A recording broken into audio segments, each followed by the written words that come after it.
સુરત ઉત્તરના ભાજપના ધારાસભ્ય કાંતિ બલરના કાર્યાલયમાં યોજાયેલી બેઠક દરમિયાન ભાજપના જ અગ્રણી નેતાઓ વચ્ચે ભારે હોબાળો સર્જાયો। ભાતનીવાડી સોસાયટીના પ્રશ્નોને ઉકેલવા માટે વોર્ડ નંબર 5ના તમામ કોર્પોરેટરો અને સોસાયટીના આગેવાનોની ઉપસ્થિતિમાં આ બેઠક બોલાવવામાં આવી હતી।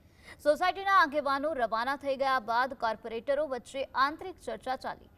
ત્યારે ટીપી કમિટીના અધ્યક્ષ મહેન્દ્ર દેસાઈ અને મહિલા કોર્પોરેટર જયશ્રી વોરાના પતિ મનહર વોરા વચ્ચે ઉગ્ર ચર્ચા શરૂ થઈ હતી।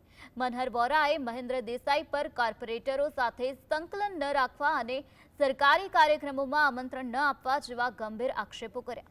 આ બોલાચાલી એટલી હદે વધી કે મામલો ઝપાઝપી અને છૂટા હાથની મારામારી સુધી પહોંચી ગયો। આસપાસના લોકો અને ધારાસભ્ય કાંતિ બલરે તાત્કાલિક વચ્ચે પડીને બંનેને છૂટા પાડ્યા હતા। આ આંતરિક ઘમાસાણના કારણે સુરતના સ્થાનિક રાજકારણમાં ભારે ચર્ચા જાગી છે।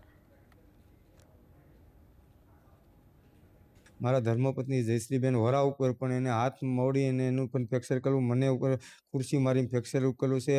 એ અમારા વોર્ડની અંદર એક ચેરમેન બન્યા પછી નહીં, પહેલાં વોર્ડની અંદર ડખા કરતો અને કરાવે છે અને હજી કરે છે।